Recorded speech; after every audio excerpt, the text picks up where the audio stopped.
Today on Captain Chaos's Laboratory, we are working on the Lemax Fright fold. I picked this up locally to repair, and when I opened the box, I can tell it's gotten warm because some of the stuff has come apart. But I'm going to show you this piece was no longer attached, which we have glue for that. And then, looking through the window, that's the speaker. Just dangling smacked into the characters are supposed to spin in the washing machine. That's probably not a good thing. But it was brought, or I picked it up locally. It was because those don't work. So we're going to try and fix it. And I just plugged it in. I haven't turned it on. Now the one spins, but the other one doesn't, probably because it's wedged on the speaker. Okay. This is a piece that I've wanted for a long time. Jeez, that's a horrible glue job on the window. Look at that. But anyway, that's probably fixable too. We'll just pop the window out and put a new bead in there. I've wanted this piece for a really long time, and I would love to own one, but this is a repair, not mine. But I started working on one of these almost 2 years ago, and when I got it open, somebody else was already in there. They bought it secondhand and jacked up the circuit board, and I have that first part on a file on my computer because without having one to reference I can't fix the second one. So I'm very excited that this thing showed up when I was asked if I could fix it, because I need the circuitry. I need to get a schematic and a picture of all the circuitry so I fixed the other one that I've had sitting here for nearly 2 years. So this one might be straightforward. It might just be wedged on that speaker. The speaker has to be reattached, and maybe gear or belt or pulley or whatever spins that second one is caught, damaged, broke. I don't know. But the speaker is really wedged in there. Even turn upside down, it doesn't want to come out. First I'm going to do is I'm going to check the bottom and see. As you can tell, they did a glorious job of sticking this one on at the factory, because it's still got the factory adhesion. It's never been peeled off. It's nice and smooth and flat. It still has the quality control sticker, which they didn't do good quality control because that mat is way off. So, it is what it is. So I'm just going to see how the glue is to see if the glue will just separate. If not, we'll heat it up. Actually, before I do that, since this window isn't really adhered very well, let's see if I can get that. That looks a lot better. Then I can just put a little dab of clear glue on there to hold the window in.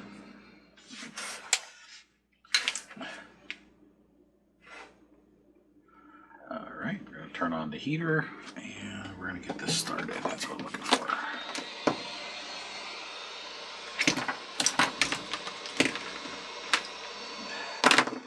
So the person that owns the other one that I've had for almost 2 years, and I have a few other pieces too, we just haven't had a chance to meet up and get them back. I'm hoping I can get this fixed and then get theirs fixed so I can get them both back to their rightful owners. I don't know why. I never saw this when it came out. I know it's an older piece, and I never saw it. And I saw it once on Facebook a long time ago in one of the forums. And I'm like, hey, that's a piece that'd be really cool to have, but you can't find these. And when you do, they go for an exorbitant amount of money. Matter of fact, this one was on eBay for a while until he pulled it out of the box and found it had broken, so he pulled it off of eBay. Storing these in the heat is bad. Things tend to come apart, like that piece over there, the stove or trash can, whatever this is. I think it's supposed to be a, lint collector.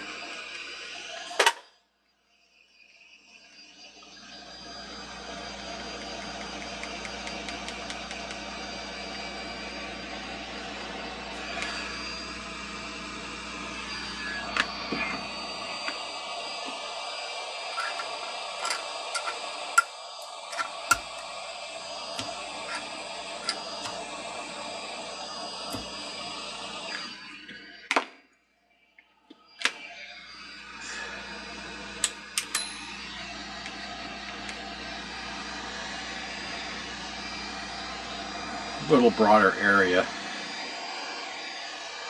This thing's smoking hot, so I'm not gonna. I'll put it over here on a piece of metal. I got my vise. This way I have a little bit broader surface area to try and break the glue down. I know it's getting warm because the mat has conformed to all the seams and crevices. It's shrunk from the heat. Once it cools down, it'll expand back a little bit. It is open cell foam, but I want to see if I can salvage the mat. Since it's shrunk back, I can see where the glue is.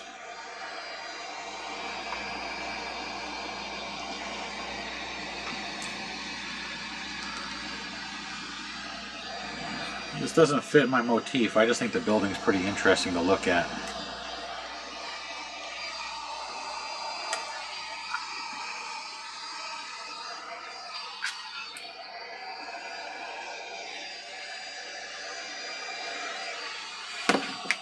Everybody has their own style setup. Some do carnivals and witches and pumpkin patches, and mine's more horror-esque, spooky, old school movies, you know, Boris Karloff, Vincent Price.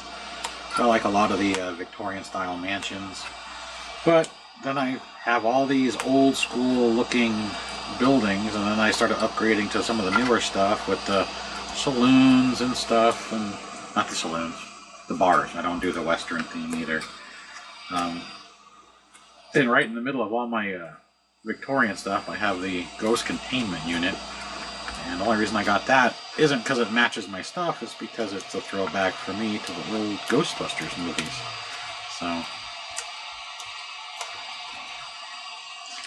which you can get the Ghostbusters license stuff from Department 56. I don't think this is going to come off. I think the glue was so good they used that's why they didn't try and fix it when it was offset. This mat is almost untouchable. It should have broke the glue free.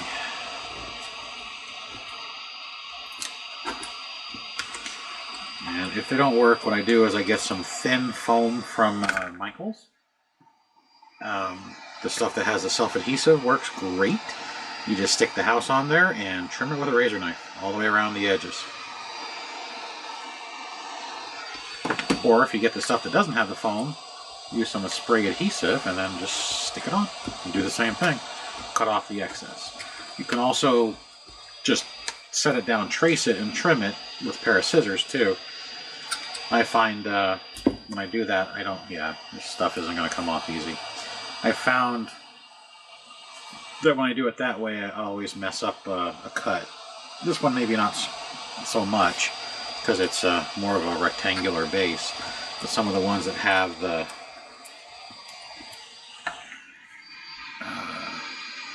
bases are all cropped out and stuff for rocks and pieces.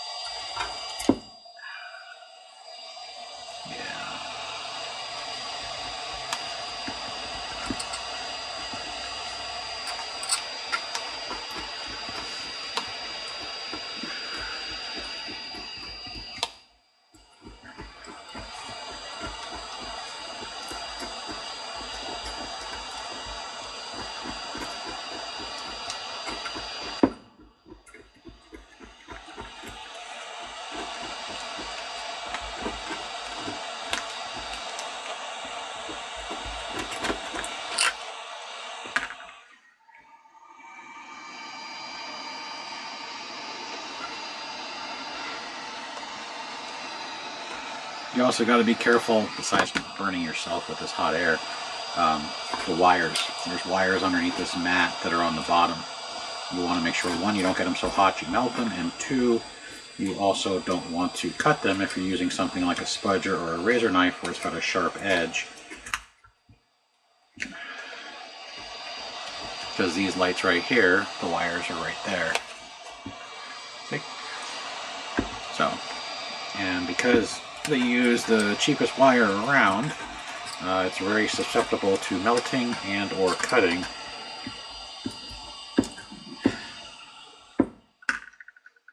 Getting it.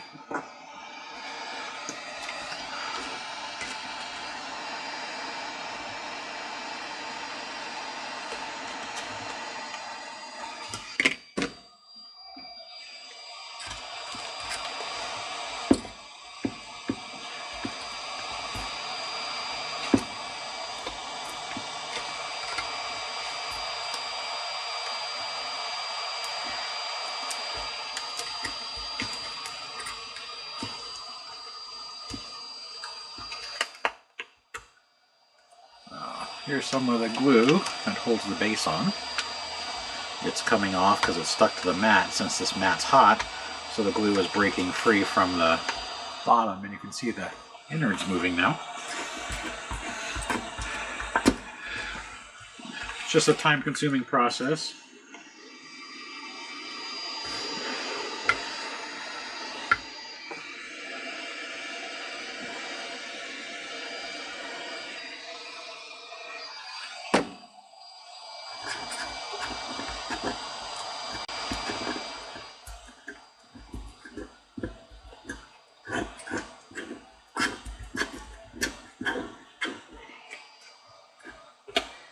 That's why sometimes I do this before I start the camera, because we're already 10 minutes into trying to pry this thing off, thereabouts, and only maybe 50% of the way.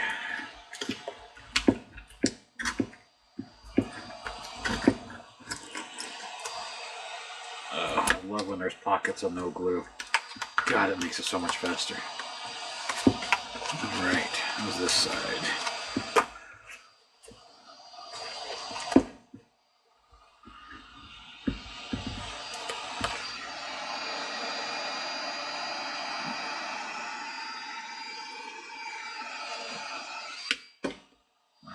Now my heat gun is set kind of high just to make it a little faster. It's set for 275 degrees Celsius, which is probably close to 500 degrees Fahrenheit. You can do this with a hairdryer on high. It takes a little longer. You could technically even put this in your oven and bake it, but I don't recommend doing that. Oops, we gotta let it cool down. There we go. Gotta do its cool down cycle so it doesn't burn the coils out.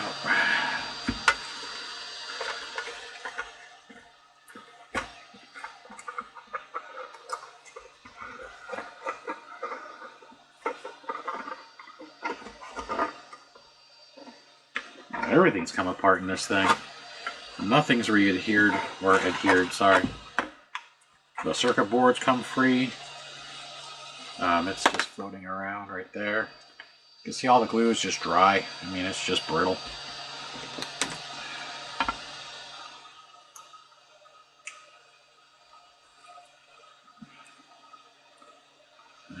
Just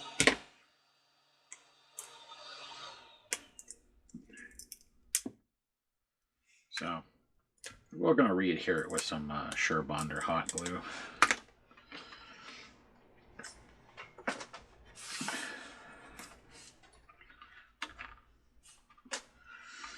So there's your drive mechanism right there.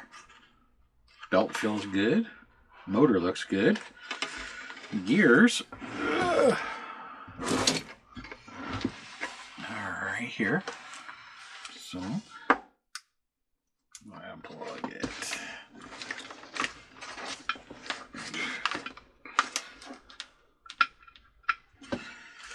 Let's see if this one spins or if it broke the gear.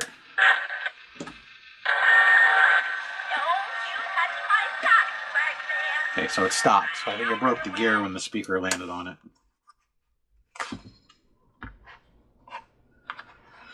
Oh, it looks like the screws come in from underneath this mat. I didn't want to take the whole mat off, but I might have to. Let's see.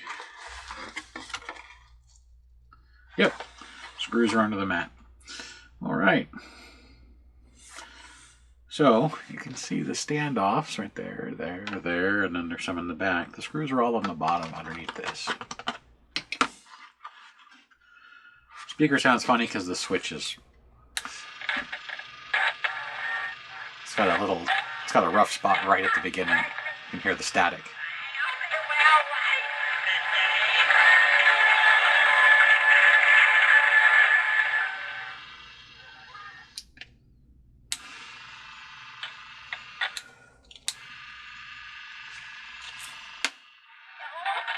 This thing's loud.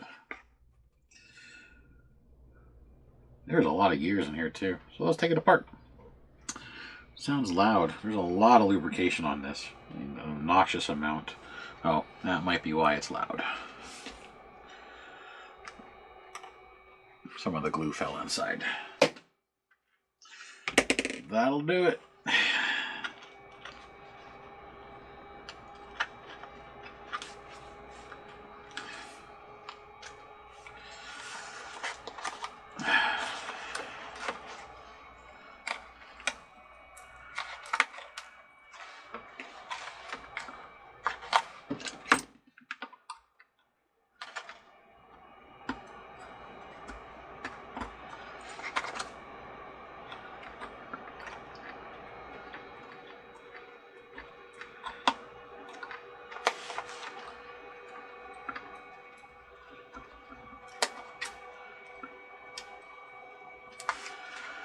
one.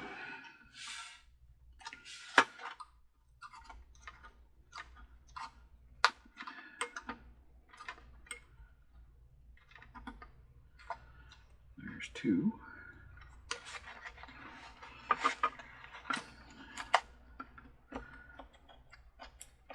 There's three. And the other ones are in the back.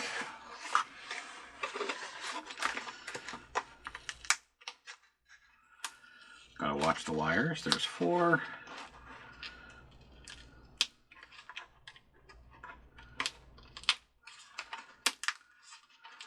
There's five. And that's all of them.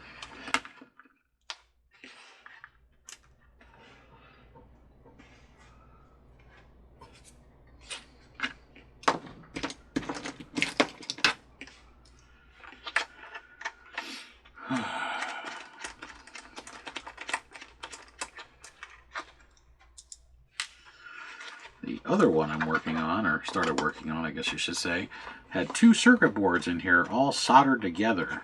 There's only one circuit board in this thing. So I don't know what the other person was doing. If one board was bad and they got a donor house and they tried fixing it, I am not sure. But that's why I'm going to be taking lots of pictures of the inside of this thing before I put it back together again.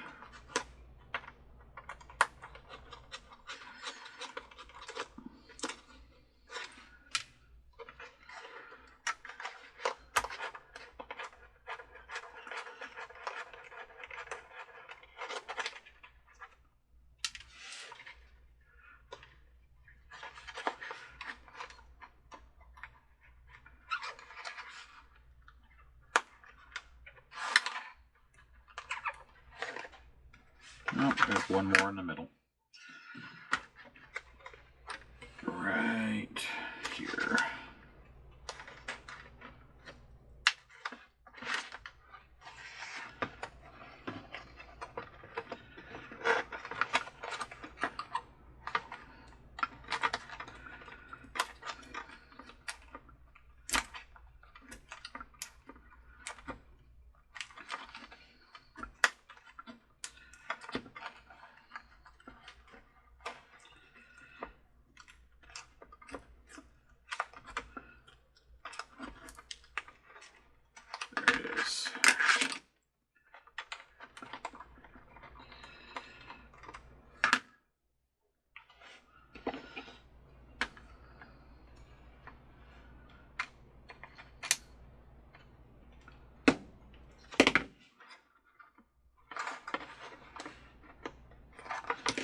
Okay, there's two more.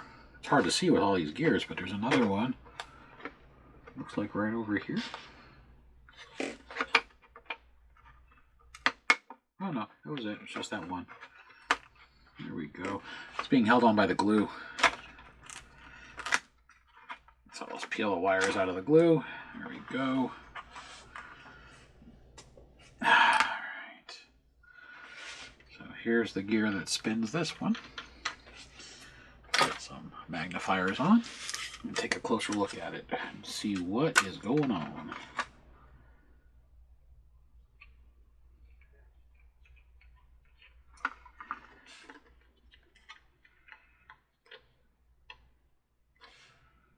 Okay, gear's not bad. Let's check the transfer gear.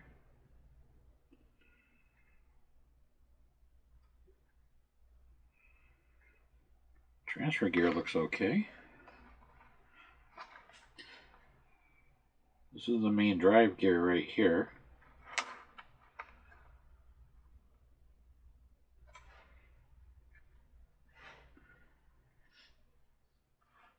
This one actually drives this one, so this gear has to turn for that one to go. That is interesting. That's how it goes is, motor's over here. The drive gear goes where this gray bushing is. And then it transfers through all these gears to this gear, which is the first one. Then that's the transfer gear to the second one. So if this one's spinning and this one's not, that gear is spinning. Is the shaft slipping or are the feet slipping on the shaft? So there's going to be our first thing to look for. And then this other gear set right here goes to the gear that goes into this hole right here. It comes off, and that's what turns the washing machine or dryer. And it's got soap, so it's a washing machine. We got soap suds and bubbles coming out. To me, those would be washing machines too, but apparently it's all three. And then the dryers are going to be hidden back here since the lid catch would be over there.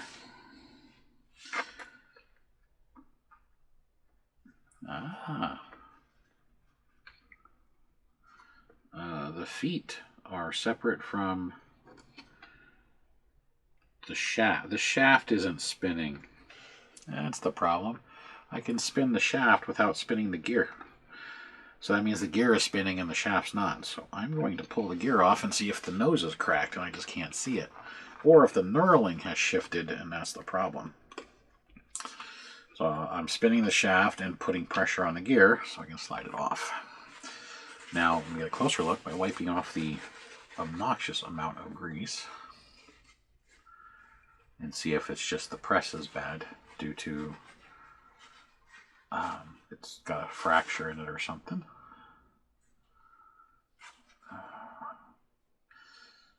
They use way too much grease at the factory. I think they use 3 times the amount of grease needed to do a piece. Okay, so the shaft is captive.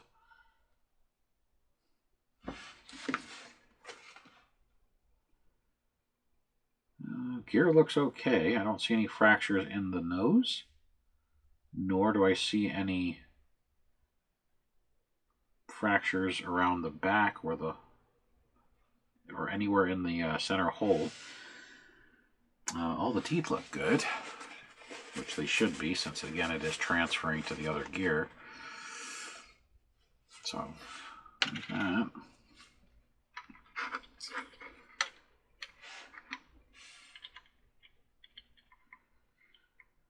It's only captive because they did not glue. If you look, typical quality control, you can see how off-center this is, and it's rubbing the washing machine. Hear it? So I bet what happened, besides the speaker not helping it any, wedging the feet, is when this is turned, because the speaker wedged this, this broke free of the press. And that's why this is spinning on the shaft, and this isn't turning because of the speaker, and of course it's also rubbing. No, and you can't center this, because if I center this one, then this one's going to be out of whack. So it's just Lemax. That's why you can't pull this out, just because this is in the way. You'd have to break the glue bond on both sides, and then pop this whole washing machine up to remove the character's legs. You technically should never have to do that. Technically. So let's clean the shaft. Make sure there's no grease on it. First I'm going to do is I'm going to wipe it off with the towel. And next I'm going to use alcohol, because what I'm going to do, I'm going to put a drop of super glue on the gear to stop it from turning. And I need a clean, dry surface for it to bond, because it won't bond to the grease. So I'm just going to use a cotton swab and dip it in some alcohol. And if you've watched other videos, you know the alcohol I use, but if not, it is 99% isopropyl alcohol.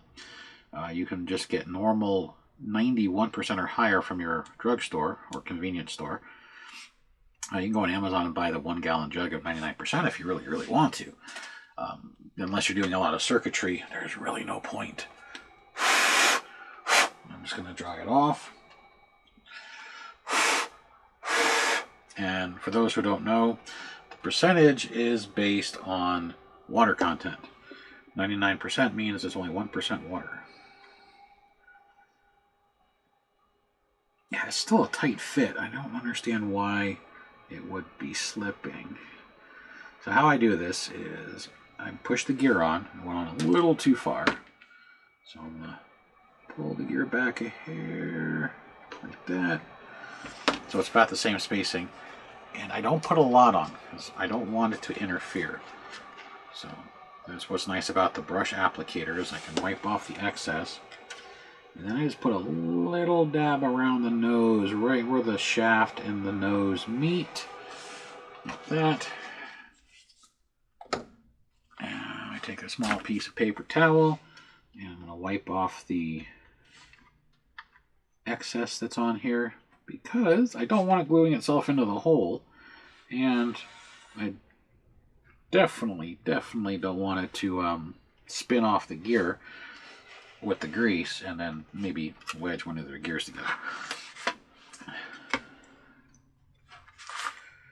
Now, let's get this thing back together and give it a test run.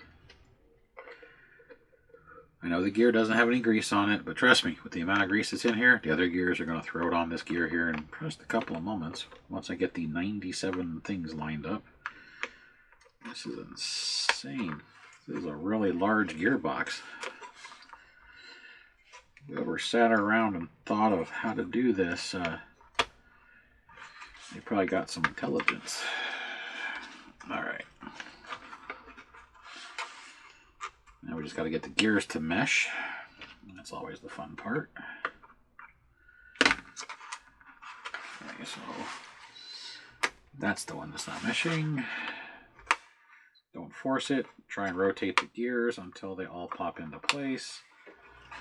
If you force it, you'll break the teeth off, and then you're going to have to replace something, like a gear. So one of these is not meshing. It's that one right there. So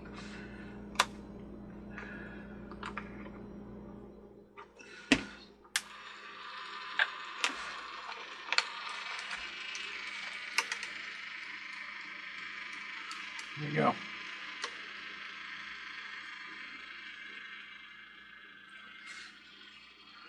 Both are spinning. The washing machine's spinning. You'll have to take my word on it because I have it pointed down so it doesn't fall apart.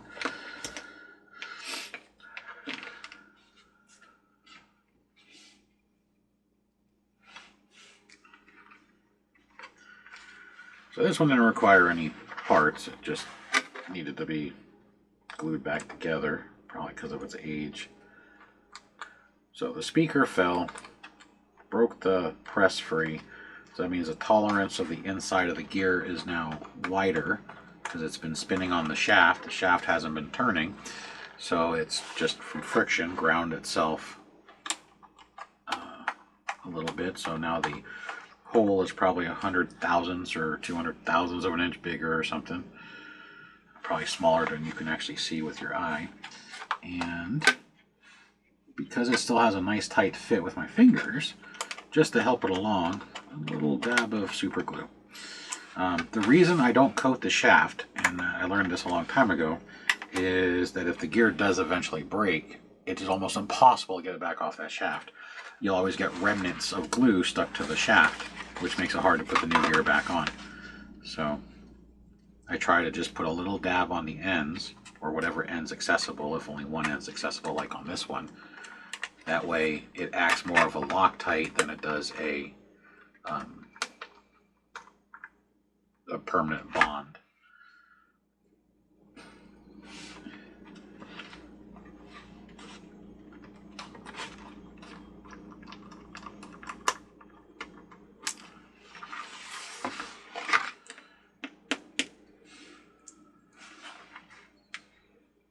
Alright, where does our guy go? The other guy goes right there. Right there.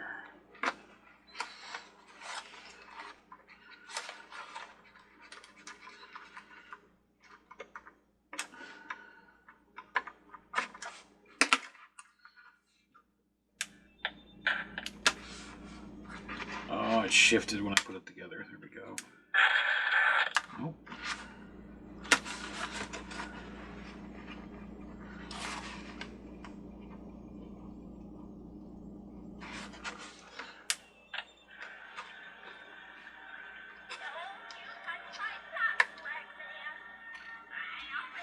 Huh.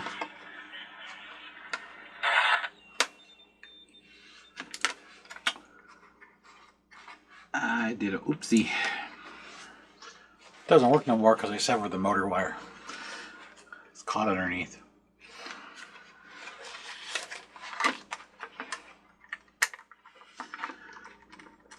That's why this one was so hard to put in. I thought it just popped out. It didn't pop out. It's because the wire is shoved inside.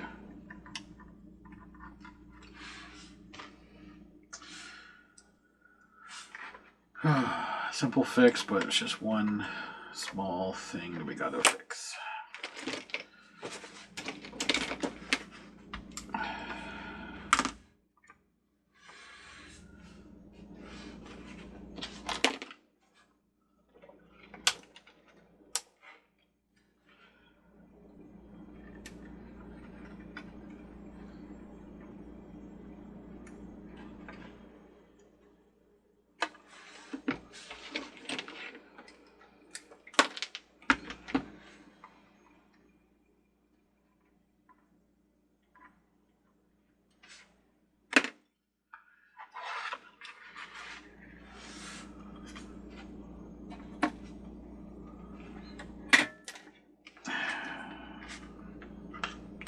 We all make mistakes.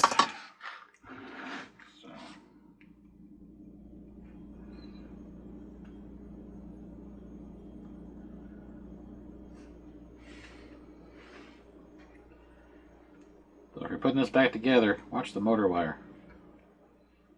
Don't do what I just did.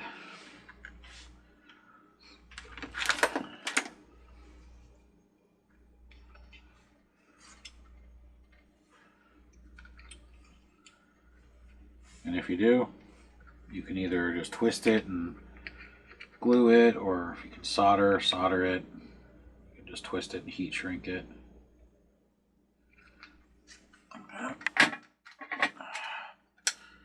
There you go. 1 minute repair.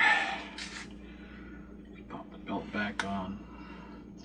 You could technically take this motor out without even disassembling the whole base like I did to check the gear, because you can get to the 2 screws. You might need a long thin screwdriver to go between the backer and the washer, and then if you pull the shaft off, the motor might just slide out.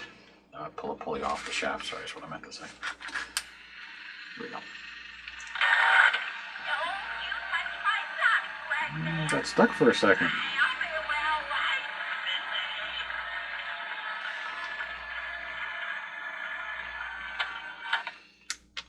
So, where it's rubbing, this isn't sitting flush, it's walking.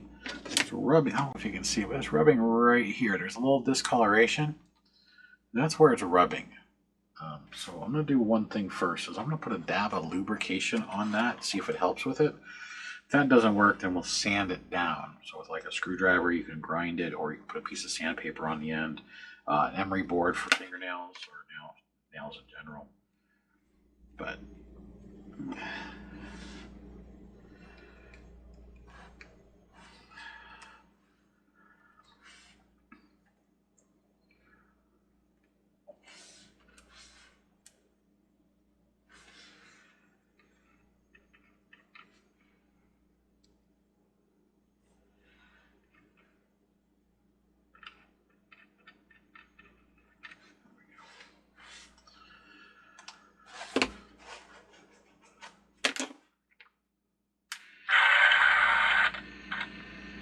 not so much speaker.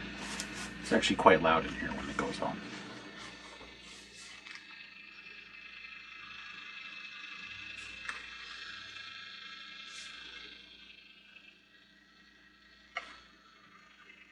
Well, I don't hear the scraping sound anymore. And the other gears that have all that excess lube is slowly transferring. I'm going to speed it up by diverting the lube with the little screwdriver here.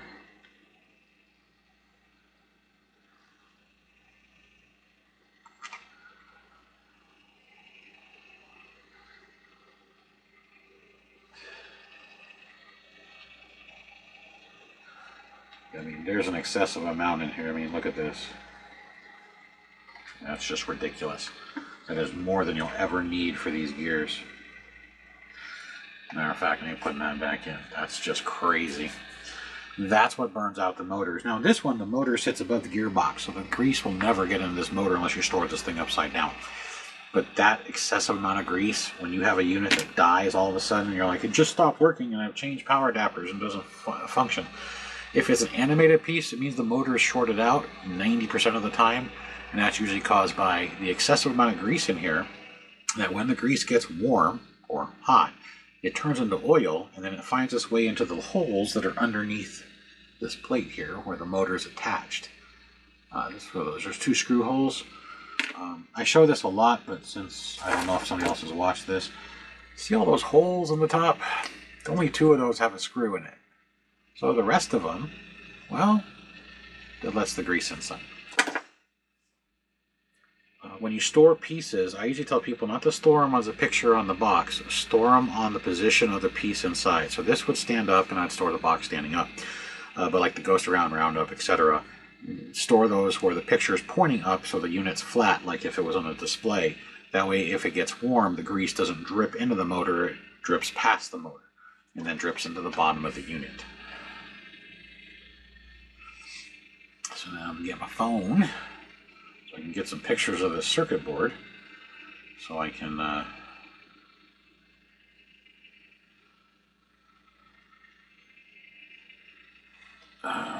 figure out how to solder the other one back together. Of course, as soon as I turn my phone on, it just keeps going off. Holy smokes. It's on Do Not Disturb, so when I turned it on to take a picture, it's like, oh, you're here, we'll send you all your notifications now. It's like, no. That's a lot of wires. Let's see.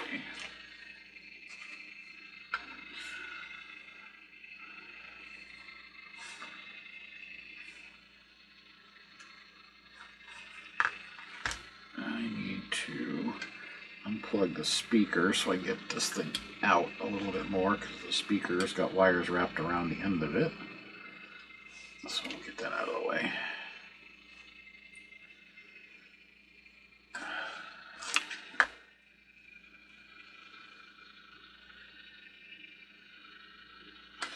And I'm going to turn this off, just so I don't pose any issues.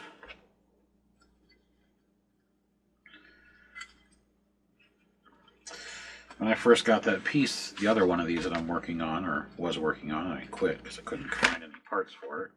I even went around asking if anybody had one of these that I could use to take apart, and I got a big resounding no. So either no, they didn't have it, or no, I couldn't take it apart. Which I understand, because then I do something stupid like put a wire through a standoff and then break it with the screw. But I think it's more that nobody had one just because they're so old.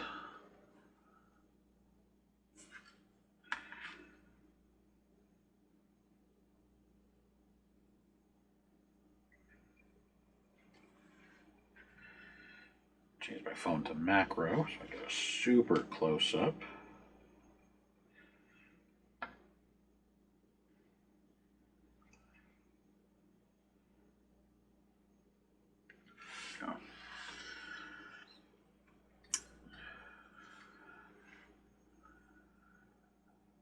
This is definitely an older unit. There's corrosion on it. I'll see how good the camera zooms into my phone there. But all that is green corrosion on the solder joints on the edge of the board. So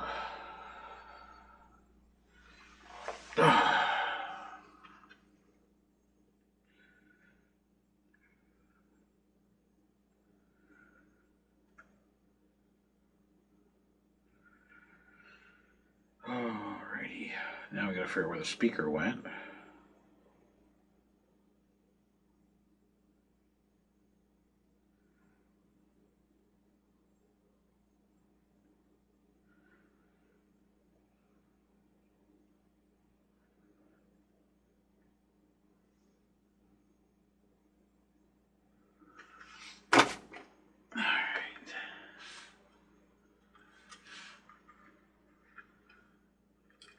Yeah, the circuit board was glued in about right here on the back.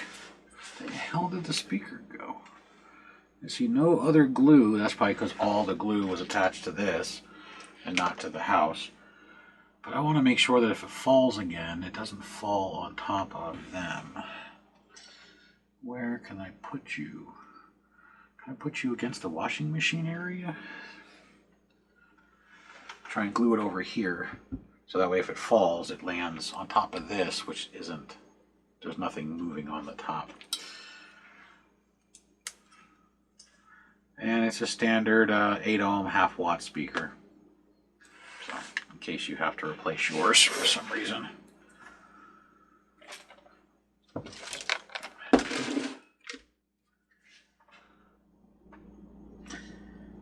And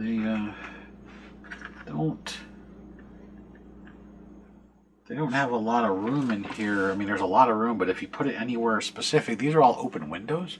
You'll see all the components.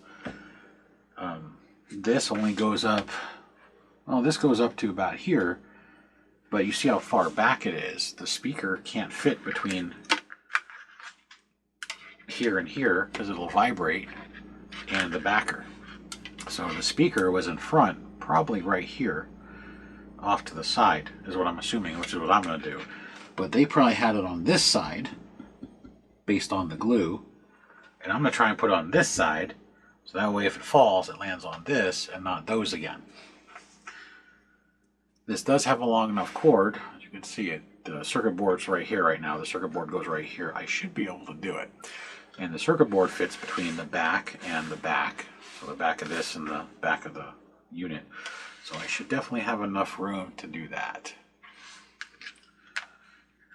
I'm going to glue the speaker in first.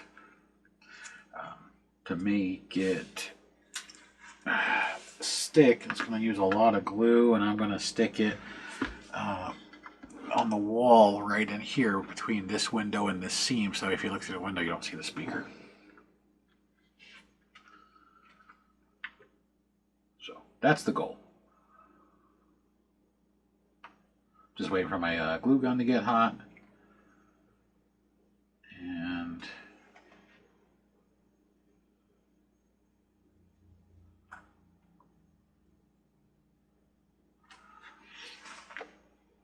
everything else inside looks okay. There's a lot of lights in here. I don't know why it has such an expansive circuit board on the bottom. I mean, on the top you have a blob chip. You have the motor wire, which is right here, plugged into the board. The speaker plugs in right there. You have two capacitors on the top. One is a smoothing capacitor. The other one goes to the sound chip, which is required. I went over the sound chips on a previous video. Or a different video. I don't know if it'll be out before this one or not, truthfully. This sound chip, I can't make out what it says. I'm going to put my flashlight.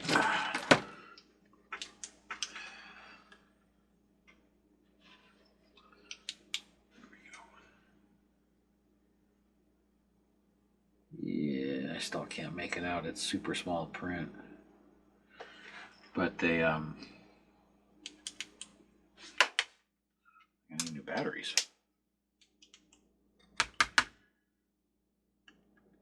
Super dim. It wasn't a few minutes ago when I was using it. This doesn't take standard batteries because it's an extendable flashlight, so the batteries are in the head. But yeah, this thing's got a ton of transistors, ton of resistors, diodes, and this thing is just loaded.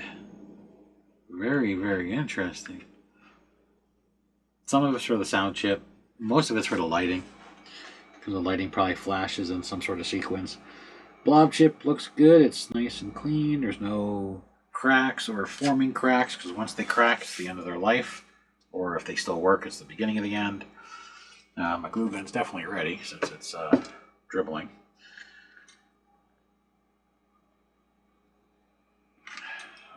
Put a relatively thick bead on there.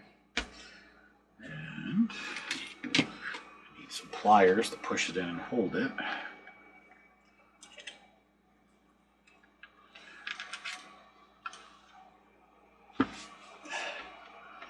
Might be able to hold it. There we go. I can hold it with my fingers.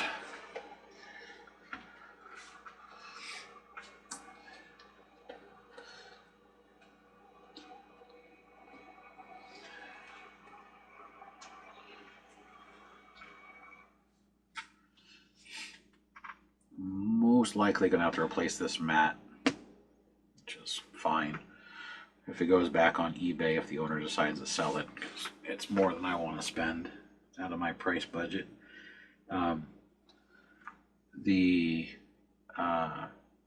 You'll have to just go on as repaired and not factory new, like he had it originally, until he pulled it out of the box to show somebody, and the speaker had smacked the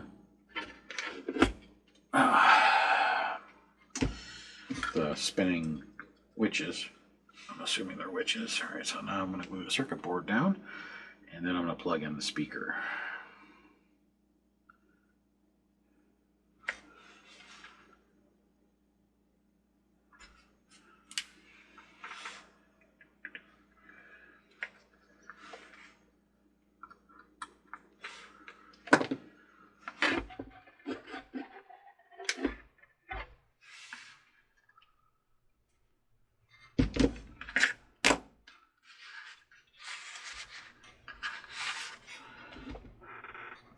Glue strings. We'll put a little bead right here. We'll glue these wires back down so they don't interfere. Usually the reason they glue these down is so you don't, one, see them, two, they don't get caught in the drive mechanism. Usually, those are the two reasons they usually glue the wires down on the sides here, so it doesn't get caught. It's also the reason why originally this was looped around the back of the standoff that I got it caught in, is so it doesn't go back underneath and get caught into the drive gear again. So, you know.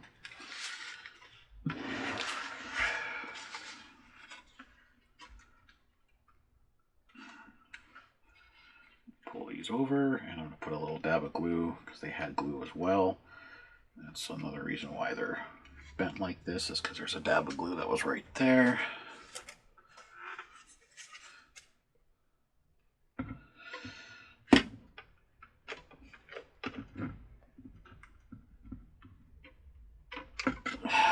Like that.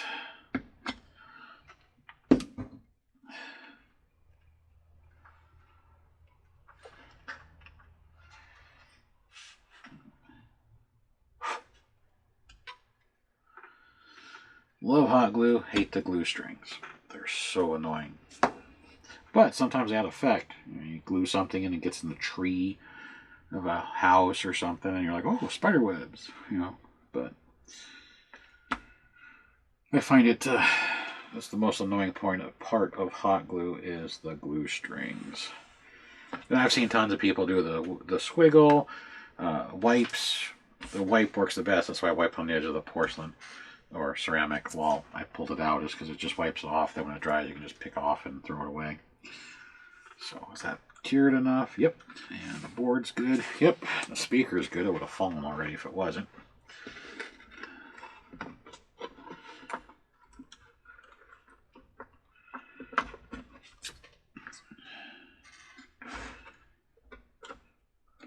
We have the wires are getting caught. Those wires I was talking to you about. They got, the gravity isn't helping any, so there we go.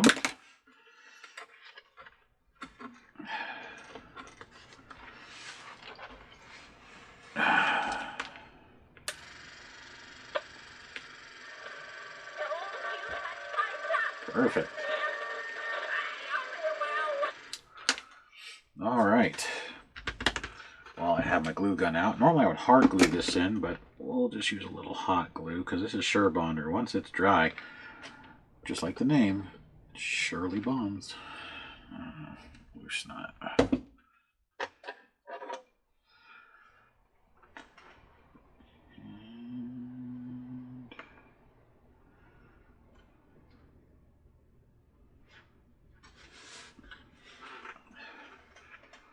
Then I'll show you what it looks like in low light. Put a little glue around the base, just to hold the base in. That way I can peel the rest of this mat off and get a replacement mat. I am out of mats. One of the previous ones I just did, I used my last black mat. I have colors, because sometimes I do mine, like if I have one that's sitting on the edge of water, I'll put a blue mat on it. Or if I have it sitting in grass and I repair mine, I'll use a green mat. So it kind of blends in. That's just me. Everybody's different, but that's how I do it.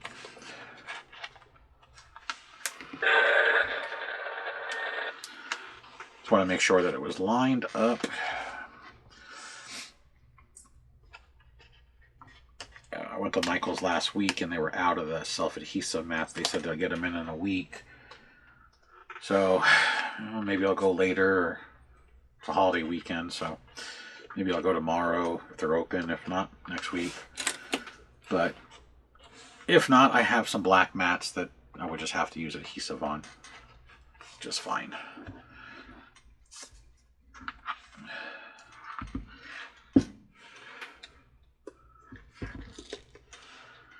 Oh, apparently these wires popped out.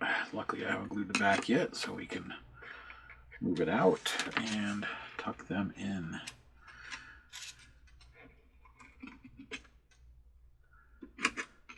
I knew the motor wires were going to slide out. They were already slid out when I started peeling the back off. I didn't expect the light wires to come out, because the motor wires are glued right on the edge. So I said you got to be really careful when you take these mats off, is because sometimes they don't cover or protect the wires. They're not all inside the base, and then sometimes they're in the glue, which sucks. That's how you break them. And then sometimes they're completely covered and never find them until you start removing the hard plastic insert. Okay.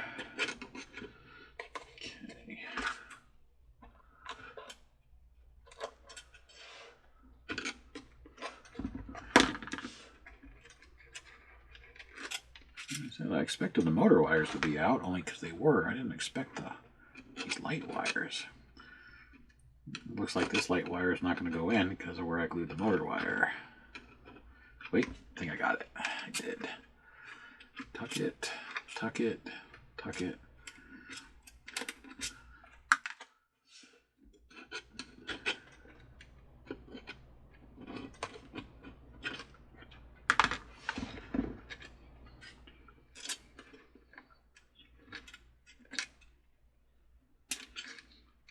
This blade screwdriver I'm using has a broken tip, so it's kind of like a hook, so it makes it easier to grab these small wires and push them back underneath where they go. There you go. So the only thing exposed is the little bit of the black wire, which is actually less than when I opened this, because when I opened this it was the black and the red that were exposed.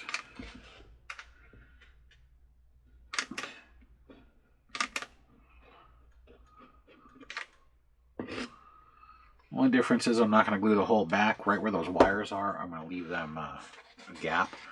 That way I don't have to peel them out like I did when I put it together. Or assume I took it apart. So that way, in case it ever has to be disassembled again, whoever does it doesn't have to potentially rip those motor wires out.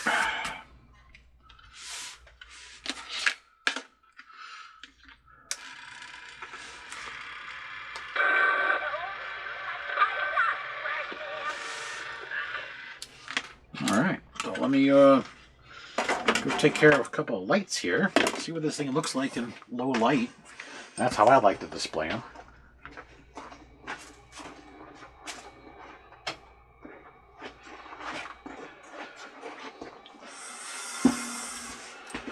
So 1's off, 2's off, 3's off.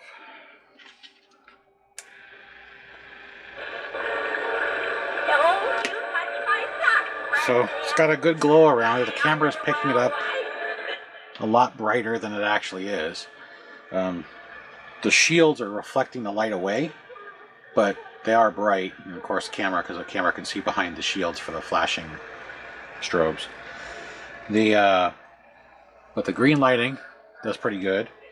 The spotlight is bright no matter how you look at it. So it's got good lighting.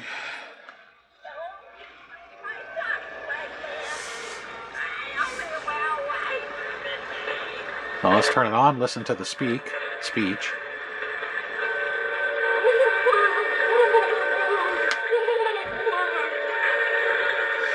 This is more how I see it, but again, the camera's picking up the lights brighter than it really is. So that spotlight, you can see, is much more muted from the front versus the top. And just like most Lemax, the lights come on, the show character talking. I think it's weird to use UV lights for those because there's nothing that glows. The UV lights help with the white here, that's why these are purple, but there's nothing on their paint jobs that the UV lights would make them stand out. I think white lights would have been better. That's a yellowish light, a warm white. And that's the white. You can see the difference. But that's UV. Her hand glows a little, but it's not worth it. And he just looks purple. He should look white. It's a mummy. So, but there it is. I'm going to get a replacement mat. And then other than that, it's done. We can go back to its owner. So that's how you take apart the Fright & Fold. Let me turn the volume down again. That's how you take apart the Fright & Fold. Peel the mat off and you're good to go. Hopefully your speaker doesn't fall. And if it does, it looks like it's glued over here. Move it over here, so if it falls again, it lands on this and not breaks those, because worst case, it'll break the legs. Best case is it just wedges it and you just gotta tighten the gear down. The mechanism you saw is all in there. All the screws are under the mat. When I put the new mat on, if I don't get one that has the adhesive, if they're still out, and I do a spray-on mat, I'm only going to spray it on the porcelain edges and not on the actual plastic itself. That way, if it has to be worked on again, which 99% of the time they always do, because nothing lasts forever. I didn't replace the motor or the belt. I just fixed the gear issue. You only have to peel the edges off, and then the whole mat will fall off, and you don't have to worry about peeling that off to get to those 6 screws on the bottom, where you take out the drive mechanism. If the motor's bad or the belt's bad, you can do that without taking the whole thing apart. It looks like if you pull the pulley off the motor and take out the 2 small screws, you need a long, thin, shafted screwdriver like these. Something like this isn't going to fit because the taper is too big at the right here. But the motor can drop and it'll probably slide out from underneath the plate. It looks like there's enough room for it to do that. It is an SRF 300 CA motor, 11,400 RPM, standard Lemax motor. The gears that are in here, about 90% of those are in those gear kits, so I'll link those below. There's 2 kits I buy, and I usually buy both kits at the same time if I'm running low, because they have some overlapping gears, but they also have separate gears, and that's usually how I can get all the gears I need for these, except for the Impossible gear, which this doesn't have, and those you have to get somewhere else, like Happy Holiday parts. But it's relatively straightforward. The hardest part is getting the mat off, which is the hardest part of most of them. Don't take any of the screws out until you have this out if you need to. The circuit board is glued to the back. The speaker I have glued up here versus over here. So I think that's how it fell on top of those. Yeah. The rest is just wiring and lights. Be careful of your wiring. There's a lot of thin wires, and as you saw, the age, since I don't know how old this is, this is starting to get corrosion, and corroded wires have a tendency of breaking faster. Lights coming back. What year? 2012. So this is 11 years old. So the dried glue, especially out here in Arizona where it gets really hot in the summer, and it breaking free and falling, now it's probably fine. It's 11 years old. It's not like it's 2 years old.